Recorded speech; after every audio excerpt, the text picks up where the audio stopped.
imagine ter uma ferramenta que prometia, assim, domar o caos.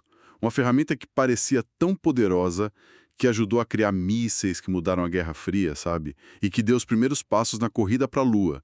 E o mais incrível, adiantando esses projetos em anos. Essa ferramenta existiu, o nome dela era PERT, só que hoje, se você chega e menciona esse nome na maioria das empresas, o pessoal provavelmente vai te olhar sem entender nada.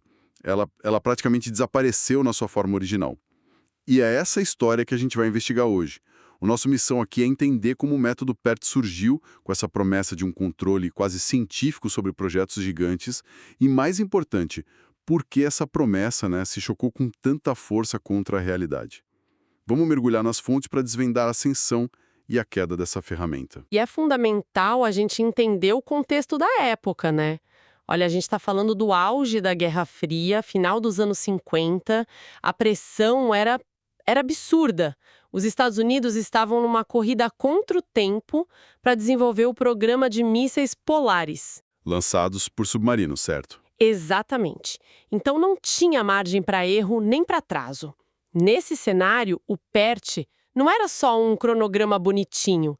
Ele era vendido como um sistema de informação gerencial, uma forma de usar estatística para responder a qualquer momento aquela pergunta que tirava o sono de todo mundo. A gente vai conseguir entregar no prazo? A essência dele era o controle probabilístico. Isso soava como ficção científica para a gestão daquele tempo. Certo, então vamos começar por aí. Pelo caso que colocou o PERT no mapa, o projeto Polaris. As fontes que a gente analisou são unânimes num ponto. O método foi um fator decisivo para que o programa terminasse uns 2 anos antes do previsto. O que é uma eternidade. É uma eternidade num projeto militar dessa magnitude. Como que um sistema de planejamento conseguiu um feito desses? A grande inovação, que hoje em dia parece meio óbvia, mas na época foi revolucionária, era a ideia do caminho crítico. O PERT forçava as equipes a mapear todas as atividades de um projeto numa rede. Uma rede visual, sabe? Um diagrama de setas mostrando as dependências.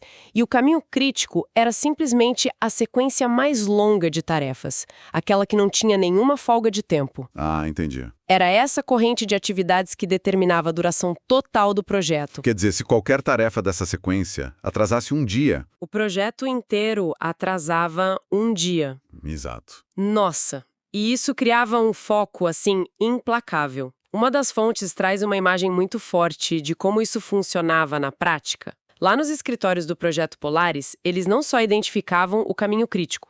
Eles literalmente traçavam uma linha vermelha bem grossa no quadro de planejamento, passando por cima dessas tarefas. Que incrível! Então, a pessoa chegava para trabalhar e via a tarefa dela destacada em vermelho para todo mundo ver. A responsabilidade ficava ali exposta. Exatamente. Imagino a pressão, mas também o senso de propósito que isso devia gerar. Ninguém queria ser o cara que atrasou a linha vermelha. E esse era o poder psicológico do método. Ele tornava o abstrato em algo visível e urgente. O sucesso do Polaris foi tão grande que o PERT virou o padrão. O secretário de defesa da época, o Robert McNamara, que era uma figura obcecada por métricas e controle. Sim, lembro dele. Ele, junto com a NASA, publicou um guia, o DoD NASA Guide to Port Cost, que basicamente tornava o uso do método obrigatório para qualquer grande contrato do governo. As fontes mostram que, em 1964, a NASA já usava sistemas baseados em PERT para controlar mais de 200 mil atividades. 200 mil? Sim, gerenciando um orçamento de uns 6 bilhões de dólares. Era o sonho do controle centralizado virando realidade. Ok, eu entendi a parte do caminho crítico, a sequência de tarefas, mas num projeto como o Polaris, imagino que, 90% das coisas eram incertas. Era tecnologia nova, processos que nunca tinham sido feitos. Não dá para simplesmente colocar um número de dias numa tarefa e torcer, né? Como que eles lidavam com essa incerteza toda? Essa é a segunda grande sacada do PERT. E é aqui que ele se diferenciava de verdade. Ele abraçava a incerteza usando estatística. Para cada tarefa daquela rede, o método não pedia uma estimativa de duração, mas 3. 3. Uma otimista, se tudo der certo, Uma mais provável, que era melhor aposta, e uma pessimista, para o caso de tudo dar errado. 3 estimativas para cada tarefa. Já consigo sentir a complicação chegando. Mas qual era a lógica por trás disso? A lógica era criar uma distribuição de probabilidade para a duração de cada tarefa. Com base nessas 3 estimativas, eles calculavam 2 coisas. Primeiro, o tempo esperado, que era uma média ponderada, dando mais peso para a estimativa mais provável. Segundo, e aqui está o pulo do gato, eles calculavam o desvio padrão de cada atividade. O desvio padrão. A medida da incerteza. Isso.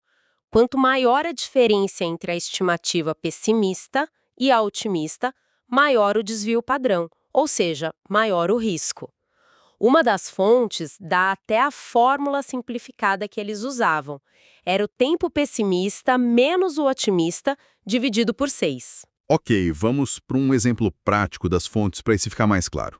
Uma tarefa tem uma estimativa otimista de 20 dias e a pessimista é de 35. A diferença é 15, dividido por 6, dá um desvio padrão de 2 dias e meio. Certo, tem um número. Mas o que um gerente de projeto faz com esse número? Como isso ajuda no controle? Ajuda, porque agora o risco é quantificável. Ao somar as variâncias de todas as atividades do caminho crítico, os gestores podiam calcular a probabilidade de terminar o projeto inteiro numa data específica. Uma fonte descreve bem como isso era usado. Se o tempo total esperado do projeto era, 20 semanas, com uma certa variância, era possível usar a curva normal da estatística para dizer algo como: a chance de terminarmos em 25 semanas é de 69%. Uau! Isso muda o jogo. A gestão de prazos deixa de ser achismo e passa a ser uma análise de risco quantitativa. O controle deixa de ser só reativo, olhando o que já atrasou, e passa a ser preditivo. Entendi. É a diferença entre dizer acho que vamos atrasar e dizer temos 80% de chance de não cumprir o prazo de dezembro se nada for feito agora. E uma citação de um gerente da época diz que o simples exercício de forçar as equipes a pensar no melhor e no pior cenário já eliminava muito daquele otimismo irreal que sempre contamina o planejamento. Exato, forçava um banho de realismo desde o começo. No papel, essa ideia de quantificar a incerteza é muito poderosa, parece a solução perfeita, o sonho de todo gestor. Mas eu fico imaginando a pessoa que tinha que coletar essas 3 estimativas para, como as fontes citam, projetos com 4.000 tarefas. A realidade de fazer isso funcionar no dia a dia deve ter sido brutal. E foi exatamente aí que a teoria elegante começou a desmoronar. O primeiro grande problema era a escala. As fontes descrevem projetos reais com redes de 3, 4 mil eventos. Manter um mapa desses atualizado em tempo real, lembrando que era uma era pré-computador pessoal. Tudo na mão ou em mainframes gigantes. Exato, era um trabalho monumental. Uma citação que a gente encontrou resume perfeitamente a percepção da época. O PERT era bonito para o alto escalão ver no slide, mas um peso enorme para quem precisava alimentar e manter o sistema. E essa alimentação do sistema era o calcanhar de Aquiles, imagino eu. Exigir 3 estimativas realistas para milhares de atividades, como que as equipes lidavam com isso na prática? O atalho virou a regra. Era um processo caro, demorado e, no fim, muito subjetivo. As equipes pressionadas começaram a inventar as estimativas. Uma das fontes usa uma expressão maravilhosa para isso: chute qualificado. Chute qualificado, adorei. As pessoas só preenchiam os campos para cumprir o protocolo. E no momento que isso acontece, toda a base estatística do método vai por água abaixo. Se a entrada é lixo, a saída também é. Descreve perfeitamente aquele otimismo disfarçado de ciência que a gente vê em tanto planejamento corporativo até hoje, né? Mas mesmo sendo um chute qualificado, o ato de forçar as pessoas a pensar num cenário pessimista não trazia algum valor, mesmo que os cálculos finais não fossem perfeitos? Trazia algum valor, sim. O problema é que o custo para obter esse valor era visto como alto demais. E além do problema dos dados, as fontes apontam outra falha prática. As empresas contratavam jovens engenheiros, recém-saídos da faculdade, para montar as redes PERT. Eles conheciam a teoria, as fórmulas, mas Não conheciam os detalhes do projeto, as nuances do trabalho real. ah, claro, o resultado eram redes que pareciam perfeitas na teoria, mas eram funcionalmente inúteis e incompletas. E depois de algumas tentativas frustradas de rodar no computador, elas eram discretamente abandonadas num canto. Quer dizer, a ferramenta era tão complexa que exigia um especialista, mas o especialista não tinha o conhecimento prático, e a equipe prática não tinha tempo para a ferramenta. Um ciclo vicioso. E para piorar, com o tempo, pesquisas acadêmicas começaram a apontar falhas na própria teoria estatística do PERT. Uma das mais importantes é um fenômeno chamado merge bias, viés de convergência. Ok, termo técnico. O que isso significa na prática? Para quem nos ouve entender, o merge bias acontece quando vários caminhos de atividades paralelas se encontram num único ponto, num marco importante do projeto. O modelo PERT, ao analisar cada caminho separado, tende a ser otimista demais. Ele não calcula bem o risco de que pelo menos um desses caminhos vá atrasar, o que na vida real Quase sempre acontece. quase sempre acontece. É como apostar em 5 cavalos para ganhar a mesma corrida. A chance de nenhum deles ganhar é muito maior do que a análise individual de cada um sugere.